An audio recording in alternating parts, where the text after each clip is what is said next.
Today's episode is going to cover a topic that I believe is personally very important. And it's an important theme that I think is going to resonate with everyone, right? So I'm remembering when I was young, when I first joined consulting, I was well dressed. I've always been a good dresser because dressing is important in an industry where image matters so much.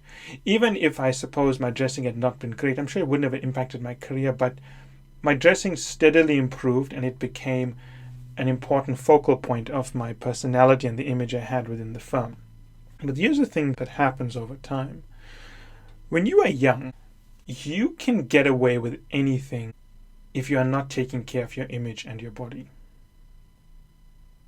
If you drink all the time, if you eat chocolate cake every night, if you don't exercise, if you don't sleep well, if you are incredibly stressed, because you are young, your body doesn't show these things. You don't have bloodshot eyes. Your veins don't show on your cheeks. You don't have a slight belly showing up, right? Your shoulders don't slouch too much. And when you are young, your confidence is not a reflection of your lifestyle, typically.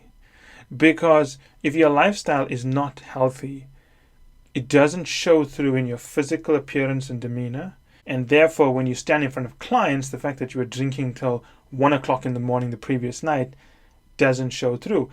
And I've done that many times. I mean, if you follow the show Partnership and Rebuilding a Consulting Practice, I talk through actual engagements I've been on and the lifestyle I've been on. And you know that, the very first study I did at the firm, I was going out a lot of times at night till 1 in the morning and coming back. It had no impact. The client didn't notice anything. My colleagues didn't notice anything because I was young. I could handle it.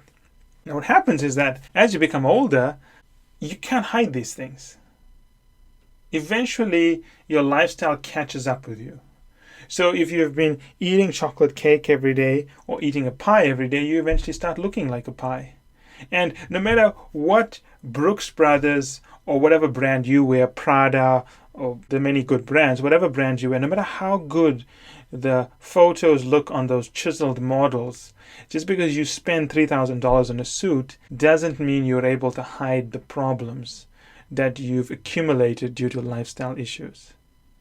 So the way you look, the way you live your life actually has a big role in your confidence. Because if you look bad and you feel bad about the way you look, let me tell you something, if you look in a way that you're not proud about, even if you bought the most expensive suit, it's going to improve your confidence to some degree, but it's not going to eliminate the body issues you have. It's going to be there. If you are, let's give some examples of this, you're constantly smoking, this causes your eyes to tear all the time. And for some smokers, the tearing never really goes away.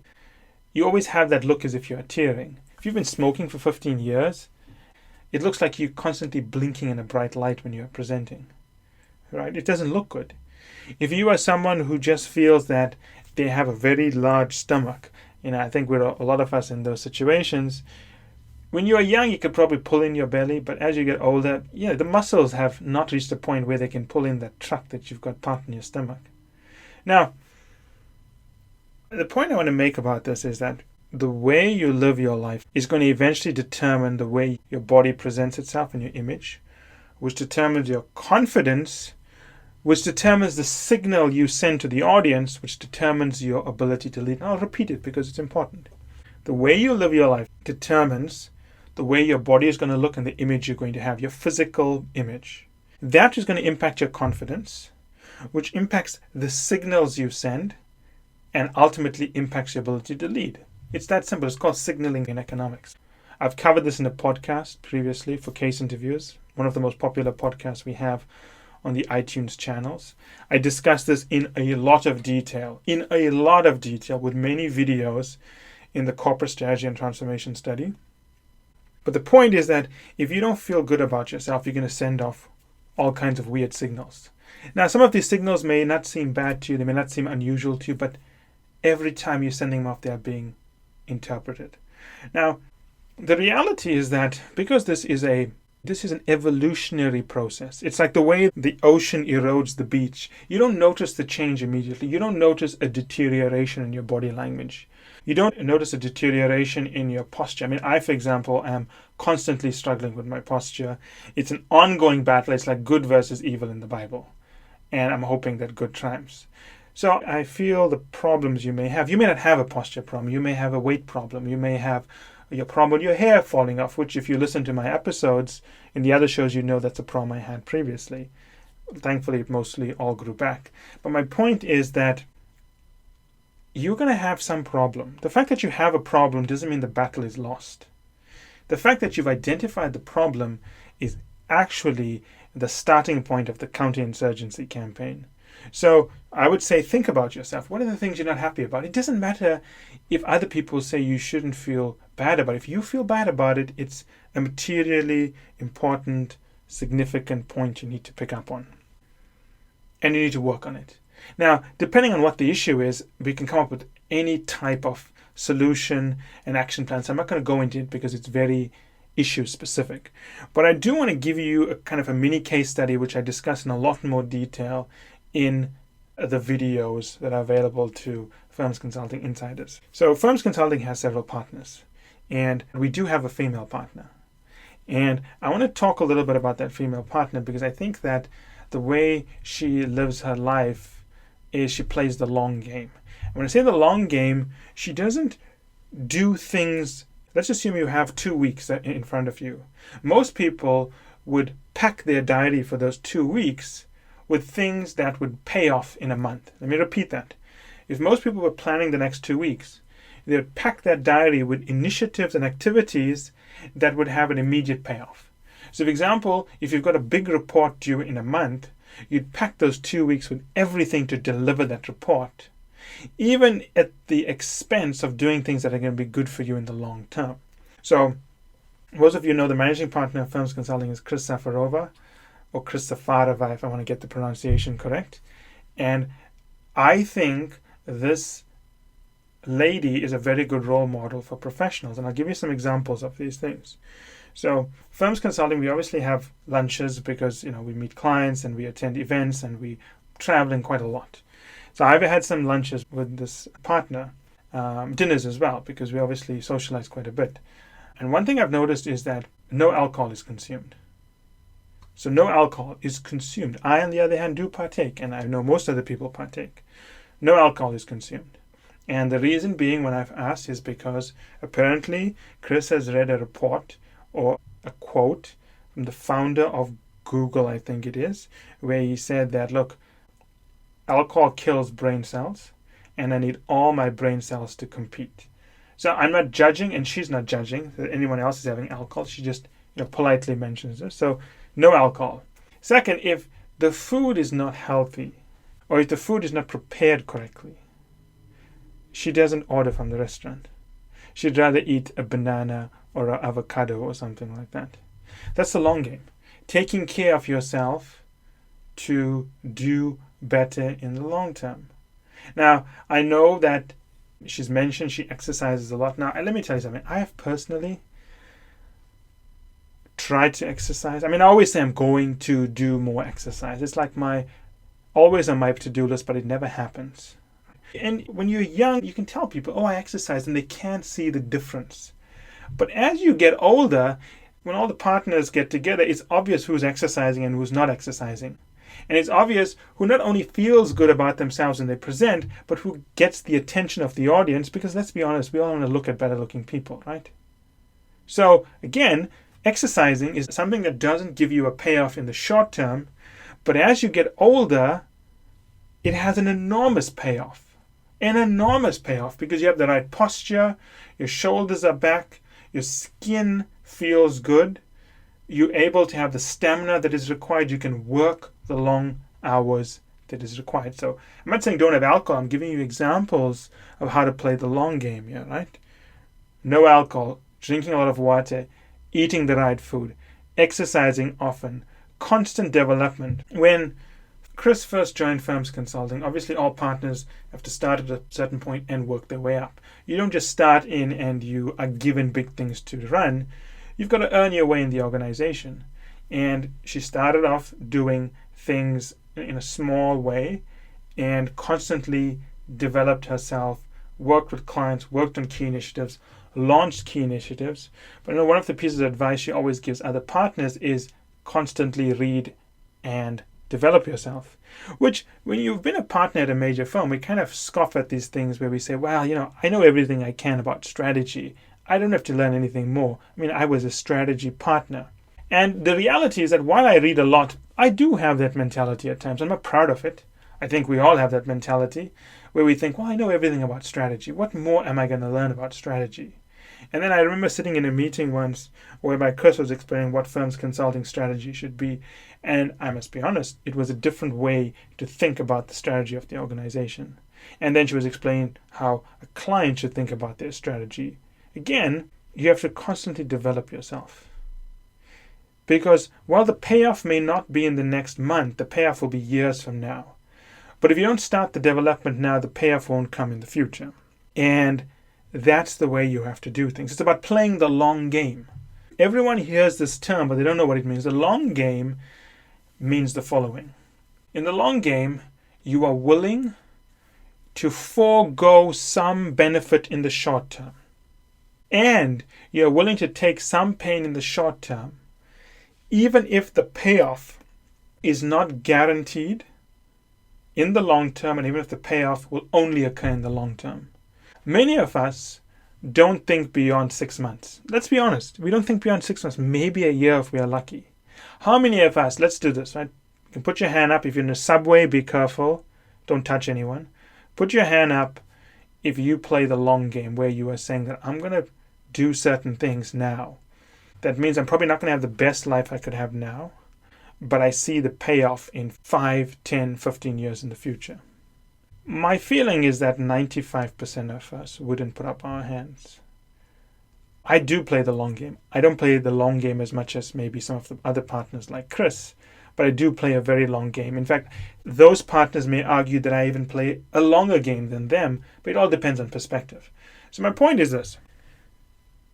Your body is the hardware. Your thoughts are the software.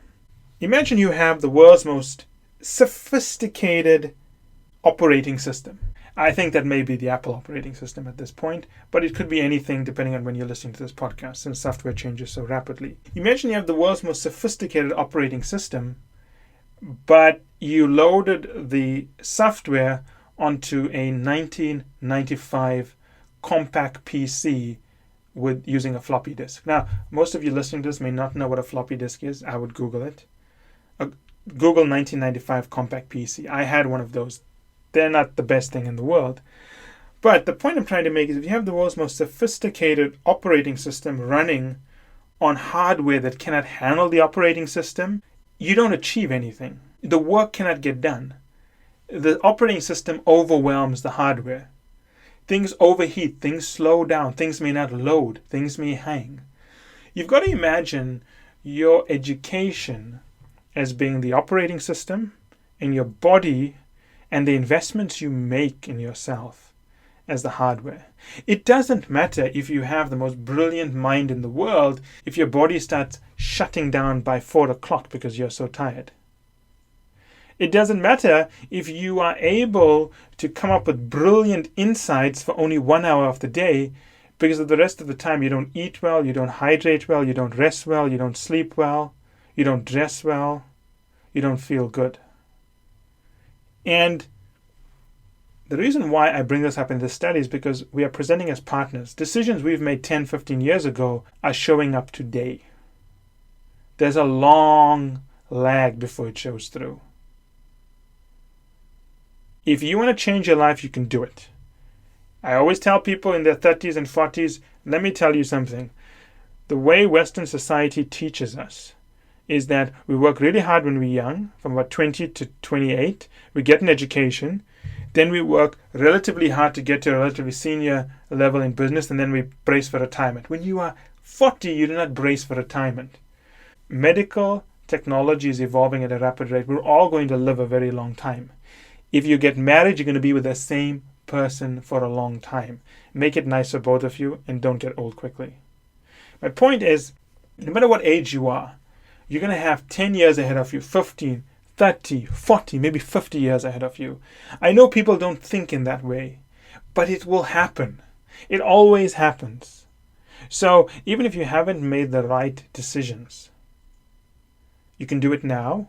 You can maybe join me. Maybe we'll do a group kind of thing and we can measure each other's progress. I don't know. Let me know if you like that idea and we can take it from there, right?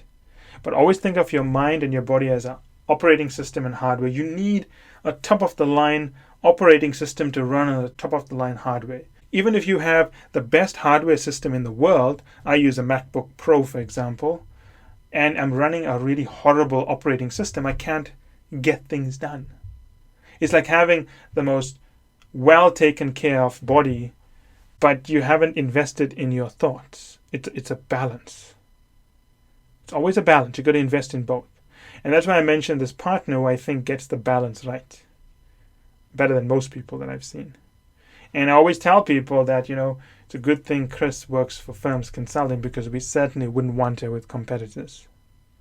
So if you found this interesting, I'm going to summarize it for you very quickly and let you know that we have a lot more videos on this topic in the Corporate Strategy and Transformation Study Training Program available to Firms Consulting Insiders. At least we will load them. I know we have the videos. They may not be loaded at this point in time, but certainly within the next few weeks or months. Remember that the way you take care of your body impacts the way you feel about yourself. The way you feel about yourself determines the signals you send to people. Let's say you feel you have bad skin, right? If you feel you have bad skin, you try to cover it up somewhere. You try to wear makeup and so on it. By wearing a lot of makeup, you send a certain signal to your audience. If you feel that you have a horrible body, which I think most people feel, you wear bulky clothing. You wear loose-fitting clothing, which sends a signal to your audience. If you feel that you are not worthy of standing up and speaking because you don't look good, then you stand up, speak quickly, mumble something through and sit down, which sends a signal to your audience. Leadership is very largely determined by the signals you send to your audience. And those signals are to a large degree determined by the way you take care of your mind and your body. It's a lag effect. It shows up over time, but the good news is that it's never too late to start. Now, as I said, I have certain things I want to fix. I've mentioned my posture. I'm sure you have certain things. It's okay. Start wherever you want to start. You will be surprised with the results. In one of the future episodes, at some point, we'll have an interview with a lady called Wendy Suzuki, who is a practitioner and an academic, a very well-regarded scholar in terms of understanding and articulating how one's body determines the success. It's the same principle. You've got a hardware system and you've got a software system. So don't spend a fortune on education when basically the operating system is sitting on a dented, rusted, out-of-date hardware platform. No one wins in that model. Just remember this. There is nobody in the world who thinks they are perfect. Even if you walk into the office and you see the most handsome man or the most beautiful woman, I can assure you that they believe there's something wrong about themselves and they are doing something to compensate for it, which is sending a negative signal to the market. So I don't want you to ever go around thinking, well, I wish I was like this person, because no matter who you are, you always want to improve something. Your job is to figure out what that is you want to improve, figure out how you are behaving because of that, what signals you are sending, and then start that journey to build up from there. Of course, if you find this interesting, you can watch the more detailed videos we have. As always, I hope you found this useful. Remember that everyone has development opportunities. You are not going to be worse off than anyone. It doesn't matter what you think your development opportunities are. You are not the worst person, because it's all relative. There's always someone with more issues. It doesn't matter whether your issues are worse or better or heavier or lighter. It matters how you respond to those issues. You can have the most minor issue, but if you allow it to control your life, it becomes a major issue. And the good news or bad news, depends on how you want to look at it, you're always going to have issues. Yeah, maybe you'll end up looking so good that you start working longer hours and something else happens. The point is, don't strive for perfection. Strive to become better. That alone generates significant results.